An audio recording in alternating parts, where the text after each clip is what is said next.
Hello दोस्तों, कैसे हैं आप सभी। दोस्तों आप सभी का स्वागत है आपके अपने यूट्यूब चैनल एग्जाम डन पर। मेरा नाम शोभित है दोस्तों, और आज मैं आपको सरकार की कुछ महत्वपूर्ण योजनाएं कराने वाला हूं। दोस्तों अगर आप यूपीपीएससी, ईपीएफओ, सीएपीएफ या यूपीएससी का अभी हाल ही में जो एग्जाम कंडक्ट होंगे उनको देने वाले हैं, तो आपके लिए ये वीडियो बहुत इंपॉर्टेंट होने वाला है। वीडियो को अंत तक देखना। वीडियो अच्छा लगे तो उसको लाइक करना, क्योंकि दोस्तों इसमें मैंने स्टेट की और सेंट्रल गवर्नमेंट की दोनों योजनाओं को कवर किया है, जो कि आपसे परीक्षा में पूछे जा सकती है। इंपॉर्टेंट योजनाएं हैं सारी की सारी, बस आपको वीडियो को अंत तक देखना है। चलिए दोस्तों शुरू करते हैं आज के अपने लेक्चर के माध्यम से कि किस प्रकार की योजनाएं अभी हाल ही में जो 6 महीने से चर्चा में रही हैं वो क्या क्या हैं। पहली योजना के बारे में बात करता हूं। उससे पहले दोस्तों मैं आपको कुछ बेसिक अंडरस्टैंडिंग क्लियर करना चाहता हूं, जिससे कि आपको कोई भी कंफ्यूजन ना हो। पहले तो दोस्तों आपको पता होगा कि दो प्रकार की योजनाएं होती हैं, central sector scheme, centre sponsor scheme. Central sponsor scheme दोस्तों वो होती है जिनको पैसा जब डिवाइड होता है, जब कोई योजना स्टार्ट की जाती है तो पैसा स्टेट के और सेंटर के बीच में डिवाइड होता है रेशियो के माध्यम से। जैसे आप इसमें देख पा रहे हैं 50 और 50 रेशियो के में पैसा डिवाइड होगा, 60 और 40 के रेशियो में पैसा डिवाइड होगा, और 60, 90 और 10 के रेशियो में। दोस्तों इतना पैसा केंद्र सरकार खर्च करेगी और इतना पैसा राज्य सरकार खर्च करेगी। वहीं अगर दुर्गम इलाकों की बात करूं, जैसे हमारे जो नॉर्थ ईस्ट के राज्य हैं और जैसे पहाड़ी इलाके राज्य हैं, जैसे कोई अनुसूचित जाति जनजाति के राज्य हैं, तो दोस्तों उनमें 90 और 10 रेशियो में पैसा डिवाइड होता है। यानी 90 जो परसेंट खर्च करती है वो केंद्र सरकार करती है, और 10% दोस्तों वो करती है राज्य सरकार। इस प्रकार से पैसा डिवाइड होता है। सेंट्रल स्पॉन्सर स्कीम को दोस्तों जो इम्प्लीमेंट करता है वो राज्य सरकार करती है। जब कोई जो सेंटर स्कीम होती है जो सरकार के द्वारा उसको इंट्रोड्यूस किया जाता है या फिर उसको लॉन्च की जाती है, तो जो दायित्व होता है, जिसका लॉन्च करने का दायित्व होता है, वो होता है इम्प्लीमेंट करने का, वो होता है दोस्तों स्टेट गवर्नमेंट का। ठीक है, ध्यान रखनी है। वहीं सेंट्रल सेक्टर स्कीम के अगर मैं बात करूं, सेंट्रल सेक्टर स्कीम दोस्तों वो होती है जो सारा का सारा पैसा, जिस कोई भी योजना चलाई जाती है सरकार के द्वारा, सारा पैसा सेंट्रल गवर्नमेंट देती है। ठीक है, ये सारी बातें आपको ध्यान रखनी है, इससे कहीं ना कहीं क्वेश्चन आपसे पूछे जाते हैं। तो सबसे पहले तो दोस्तों मैं बात करता हूं आपकी पहली जो हमारी आज के समय में स्कीम रहेगी, ये है दोस्तों प्रधानमंत्री कौशल को कार्यक्रम योजना। दोस्तों ये अभी हाल ही में इसको लॉन्च किया गया था 19/12/2022 को। ये योजना दोस्तों अल्पसंख्यक मामलों के मंत्रालय द्वारा प्रधानमंत्री कौशल को काम कार्यक्रम का नाम बदलकर इसका क्या रखा गया है, विरासत का संवर्धन योजना रखा गया है। ठीक है, इसके जो की पॉइंट है, इसके जो फीचर्स हैं दोस्तों वो क्या है, ये भी आपको ध्यान रखनी है। दोस्तों आपको पता होगा जो अल्पसंख्यक मामलों की मंत्री हैं स्मृति ईरानी, जो जुबिनी ईरानी है, 15 दिसंबर को लोकसभा में एक प्रश्न में लिखित में उत्तर बताया कि प्रधानमंत्री कौशल को काम कार्यक्रम को अब प्रधानमंत्री विरासत संवर्धन का योजना का नाम रखा गया है। यह एक एकीकृत मंत्रालय की 5 पूर्ववर्ती जो योजनाएं हैं, जैसे सीखो और कमाओ, उस्ताद हमारी धरोहर, नई रोशनी, नई मंजिल को आपस में जोड़ती हैं। ये 5 योजनाओं को दोस्तों यह योजना आपस में जोड़ती है। मतलब एक किस्म से आप कह सकते हैं ये अम्ब्रेला स्कीम है। ठीक है, आपको ध्यान रखना है, कहीं ना कहीं क्वेश्चन आपसे पूछे जाते हैं। दोस्तों इस योजना को 15वें वित्त आयोग की अवधि के लिए कैबिनेट द्वारा अनुमोदित किया गया है। पीएम विकास का उद्देश्य दोस्तों कौशल विकास, शिक्षा, महिला नेतृत्व, उद्यमिता के घटकों का उपयोग करके अल्पसंख्यकों को विशेष रूप से कारीगर समुदायों को आजीविका में सुधार करना है। किसके ऊपर फोकस रहेगा दोस्तों, इसमें जो हमारे अल्पसंख्यक हैं, ठीक है, माइनॉरिटी हैं। ये तो हुई दोस्तों हमारी पहली योजना। अब अगली योजना के बारे में बात करते हैं। यह है दोस्तों प्रधानमंत्री गरीब कल्याण अन्न योजना। आपको पता होगा दोस्तों हर महीने सरकार के द्वारा NFS से यानी नेशनल फूड सिक्योरिटी एक्ट के तहत नागरिक को अनाज दिया जाता है। 5 किलो अनाज पर यूनिट, यानी कि एक आदमी को एक महीने में 5 किलो अनाज दिया जाता है। उसमें 3 किलो गेहूं होते हैं और 2 किलो उसमें चावल होते हैं। तो इस प्रकार से अनाज दिया जाता है। अब दोस्तों ये योजना सरकार के द्वारा 2013 में लाई गई थी। पहले दोस्तों अंत्योदय योजना सभी के पास थी कि अंत्योदय को सिर्फ अनाज दिया जाता था, BPL कार्ड को अनाज दिया जाता था। फिर दोस्तों सभी के लिए अनिवार्य कर दिया गया। अब दोस्तों इसमें आपको देख रहा होगा प्रधानमंत्री गरीब कल्याण योजना भारत की केंद्र सरकार द्वारा शुरू की गई एकीकृत खाद्य सुरक्षा योजना है। यह दोस्तों सेंट्रल सेक्टर स्कीम है।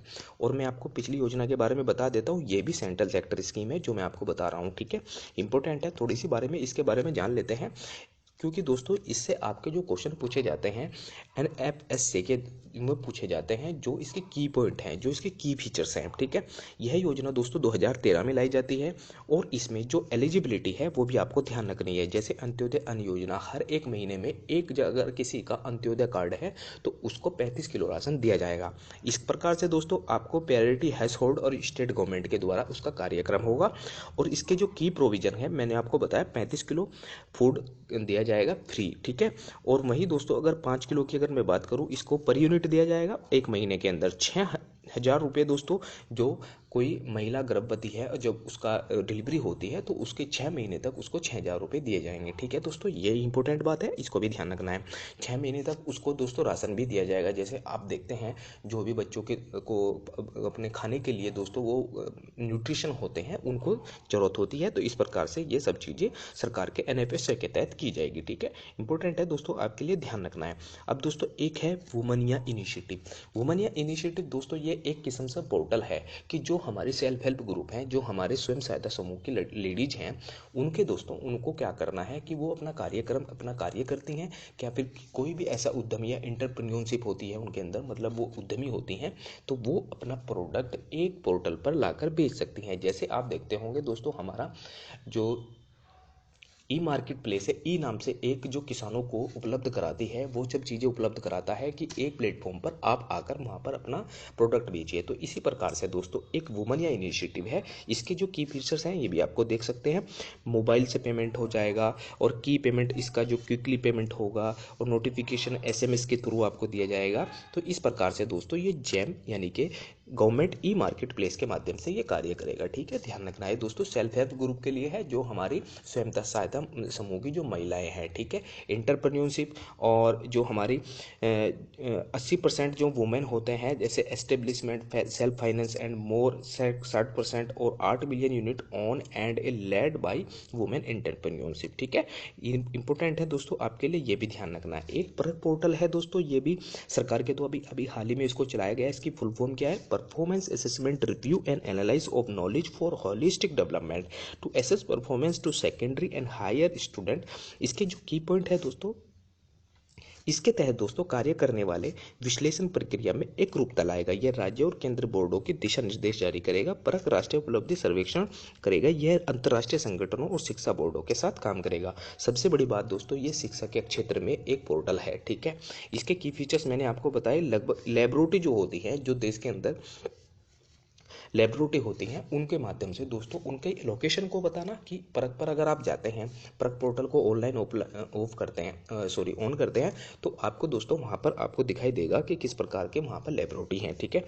लगभग इतने प्रोडक्ट आपको लगभग 60,500 प्रोडक्ट मिलेंगे और 6,580 लेबोरेटरी इसमें अब आपको दिखाई देगी। ये तो दोस्तों परख पोर्टल के बारे में हुई। अब अगली हमारी जो योजना है वो है मोन्यूमेंट मित्रा स्कीम। मोन्यूमेंट मित्रा स्कीम के तहत दोस्तों ये सब चीज़ें की जाएंगी कि जो निजी स्मारक मित्र योजना के तहत लगभग 1,000 स्मारकों के रखरखाव के लिए फार्म जल्द ही भारत के पुरातत्व सर्वेक्षण के साथ साझेदारी करेगी। योजना कॉरपोरेट सामाजिक उत्तरदायित्व मॉडल पर आधारित होगी और सभी विरासत स्थलों के नाम वाली एक नई वेबसाइट लॉन्च की जाएगी। स्मारक एक मित्र विरासत परियोजना अपनाने के तहत सरकार के साथ साझेदारी करने के लिए इकाई को गढ़ा गया है। इसे पर्यटन मंत्रालय के तहत लॉन्च किया गया है, ठीक है दोस्तों, ध्यान रखना है। अब इसमें दोस्तों आप इसको पढ़ सकते हैं। जो स्मारक मित्र योजना है एक नए संस्करण में शुरू करेगी। इसके तहत संस्कृति मंत्रालय ASI के 1,000 स्मारकों के रखरखाव के लिए निजी उद्योग के साथ साझेदारी करेगी। लाइट एंड साउंड शो के अलावा कई अन्य गतिविधियों का भी यहाँ मतलब किया जाएगा, ठीक है। पत्रकारों से बातचीत करते हुए ये सब चीज़ें कही गई है, ठीक है, ध्यान रखना है दोस्तों। पर्यटन मंत्रालय के द्वारा ये योजना शुरू की गई है, इसको भी आपको ध्यान रखना है। रखरखाव के लिए रखी गई है, ठीक है। एक बिंड स्कीम है दोस्तों, इसका क्या कार्यक्रम है ये भी आपको ध्यान रखना है। बिंड की फुल फॉर्म है broadcasting infrastructure and network development. आर्थिक मामलों की मंत्रिमंडल समिति ने केंद्रीय अक्षेत्र योजना के संबंध में सूचना और प्रसारण मंत्रालय के प्रस्ताव को मंजूरी दी है। यह प्रसार भारती है, इसके प्रसारण, अवसंरचना सामग्री विकास के लिए विस्तार, उन्नयन से संबंधित खर्चों और समाज संबंधित नागरिक कार्यों के लिए वित्तीय सहायता को प्रदान करने की योजना है। इसका जो कार्यक्रम है दोस्तों, लगभग 2539 करोड़ रुपए इसके लिए सैंक्शन किए गए हैं। इसमें दोस्तों क्या होगा, जो डीडी है, जो दूरदर्शन है, जो हमारे सरकारी चैनल हैं, उनकी जो फ्रिक्वेंसी है उनको बढ़ाना है, और छोटे स्तर पर भी जो आपके नॉर्थ ईस्ट के राज्य हैं वहाँ पर उनको लेके जाना है। कहीं कहीं भी दुर्गम इलाके ऐसे होते हैं कि वहाँ पर डीडी नेशनल या फिर कोई भी ऐसा चैनल नहीं पहुँचता, वहाँ पर दोस्तों इनकी चीज़ों को फ्री दिया जाएगा, जैसे रिमोट कंट्रोल हो गया और जैसे सेटअप बॉक्स हो गया, ये सब चीज़ें वहाँ पर नॉर्थ ईस्ट राज्यों के अंदर फ्री दी जाएंगी। ठीक है, इंपॉर्टेंट है दोस्तों आपके लिए, ये भी ध्यान रखनी है। ये सब चीज़ें फीचर्स इसके लिखे गए हैं, ये आपको ध्यान रखना है। एक है दोस्तों नेशनल जियो स्पेशल पॉलिसी। इसके तहत दोस्तों क्या होगा, निजी उद्देश्य का उच्च रेजोल्यूशन स्थलाकृति सर्वेक्षण और उच्च सटीकता वाले डिजिटल एलिवेशन मॉडल के साथ ये मानचित्रण स्थापित करेगा। दोस्तों आपको पता होगा हम कौन सा जीपीएस यूज करते हैं, गूगल का जीपीएस यूज करते हैं। जो भी हमारी इन्फॉर्मेशन होती है वो गूगल के पास यानी अमेरिका चली जाती है। अब दोस्तों सरकार के द्वारा कहीं ना कहीं इसको देखा गया है और अपने जीपीएस को लॉन्च करने की एक गतिविधि स्टार्ट की गई है। जैसे अभी हाल ही में इसको लॉन्च किया गया है नेशनल जियो स्पेशल पॉलिसी। इसके तहत दोस्तों हम क्या कार्यक्रम करेंगे, इसरो के साथ मिलकर ये कार्यक्रम होगा। इसरो दोस्तों अपनी सैटेलाइट को अंतरिक्ष में भेजेगी और अपने जीपीएस को स्टार्ट करेगी, जिससे कि हमारी जितने भी इंफॉर्मेशन है, जो हमारी प्राइवेसी है, वो हमारे देश में ही बनी रहे। तो ये कार्यक्रम दोस्तों नेशनल जियो स्पेशल इसके तहत किया जाएगा। ठीक है, इसके बारे में थोड़ा सा और पढ़ लेते हैं, आप इनको देख सकते हैं। इसका जो गोल है वो 2035 तक रहेगा, और दोस्तों 2030 में जो हाई रेजोल्यूशन ट्रॉपिकल सर्वे है, मतलब सर्वे के माध्यम से हम अपनी मैपिंग कर पाएंगे, और लगभग 5 से 10 सेंटीमीटर अर्बन और एरिया में, रूरल एरिया में 50 से 100 सेंटीमीटर की जो फोरकास्ट होगी, फॉरेस्ट होगी, उनके वेटलैंड की, उनको मैपिंग कर पाएंगे। ठीक है, ये भी आपको ध्यान रखनी है। हाई एक्यूरेसी इससे के साथ दोस्तों ये जियो स्पेशल नॉलेज आपको मिलेगी। ठीक है, इंपॉर्टेंट है। और इसमें दोस्तों मैं बात करता हूँ अगली अपनी जो योजना है, जैसे draft norm for foreign university. अभी हाल ही में दोस्तों ये चर्चा में भी बहुत रहा है कि जो हमारी फॉरेन यूनिवर्सिटी हैं, जो विश्व की फॉरेन यूनिवर्सिटी है, जो 500 जिनकी रैंक अंदर होती है, 500 के अंदर रैंक होती है, वो दोस्तों हमारे देश में कैंपस खोलेंगी। उनका मतलब क्या होगा, वो दोस्तों हमारे देश में आके शिक्षा के क्षेत्र में बढ़ावा देंगी, और जो फॉरेन फैकल्टी हैं वो हमारे देश के अंदर वो सभी आएंगी और अपने क्षेत्र में वो कार्यक्रम करेंगे। लगभग जैसे आप देखते होंगे MIT यूनिवर्सिटी है, ऑक्सफोर्ड यूनिवर्सिटी है और कैलिफोर्निया यूनिवर्सिटी है, सभी की सभी हमारे देश के अंदर आएंगी और अपना कैंपस खोलेंगे। लेकिन दोस्तों कहीं ना कहीं जो हमारी डोमेस्टिक यूनिवर्सिटी हैं उनको बहुत नुकसान हो सकता है। जैसे अगर कोई बच्चे अगर यूनिवर्सिटी के अंदर आते हैं तो ऑफिशियली बात है वो MIT में अपना एडमिशन लेना स्टार्ट करें, क्योंकि यहाँ से दोस्तों बाहर जाते थे कि एडमिशन लेने के लिए, लेकिन अब वो दोस्तों MIT यूनिवर्सिटी, कैलिफोर्निया यूनिवर्सिटी अपने देश में आएंगी और अपना कैंपस खोलेंगी। अब दोस्तों जो फॉरेन जो हमारी डोमेस्टिक यूनिटी है उनको किस प्रकार से, और जो हमारे नागरिक हैं उनको किस प्रकार से नुकसान भी हो सकता है। जैसे आप देखते हैं दोस्तों हमारे हर एक इंस्टीट्यूट, हर एक यूनिवर्सिटी के अंदर कहीं ना कहीं किसी भी प्रकार का कोई आरक्षण जरूर मिलता है, रिजर्वेशन जरूर मिलता है। जैसे SC के लिए इतनी सीट है, OBC के लिए इतनी सीट है, तो दोस्तों उनका कहीं ना कहीं वे भी इफेक्ट होंगी। ठीक है, अब उसको कहीं ना कहीं आपको देखना है, ये सब चीज़ें आपको ध्यान रखनी है। विश्वविद्यालय अनुदान आयोग ने विदेशी विश्वविद्यालयों और शिक्षण संस्थानों को भारत में परिसर स्थापित करने की सुविधा के लिए मसौदा मानदंड की तैयारी की है। आप इसमें देख सकते हैं कौन कौन से हैं। जैसे जो क्रॉस बॉर्डर मूवमेंट हैं, वो फंड होगा, वो किसके फंड के अंतर्गत आएगा, वो आएगा फेमा के अंदर, यानी फॉरेन एक्सचेंज मैनेजमेंट एक्ट के अंदर आएगा। फ्रीडम होगा, जो फैकल्टी होगी उसको हायर करने की सरकार के द्वारा फ्रीडम होगी। और दोस्तों इसमें जो अप्रूवल दिया जाएगा वो सिर्फ 10 साल के लिए दिया जाएगा, फिर दोस्तों 2 साल के लिए इसको और बढ़ाया जा सकता है, सेटअप किया जाएगा।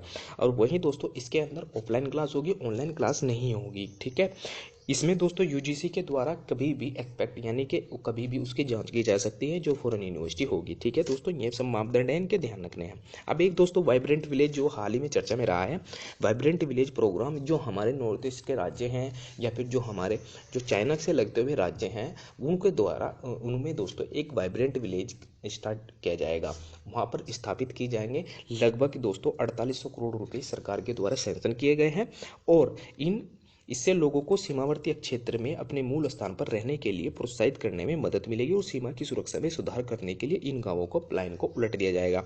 यह योजना दोस्तों आवश्यक बुनियादी ढांचे के विकास को 19 जिलों, 46 सीमा ब्लॉक और 4 और एक केंद्र शासित प्रदेशों में उत्तरी भूमि और सीमा के साथ आजीविका के साथ अवसरों के लिए निर्माण का धन प्रदान करेगी।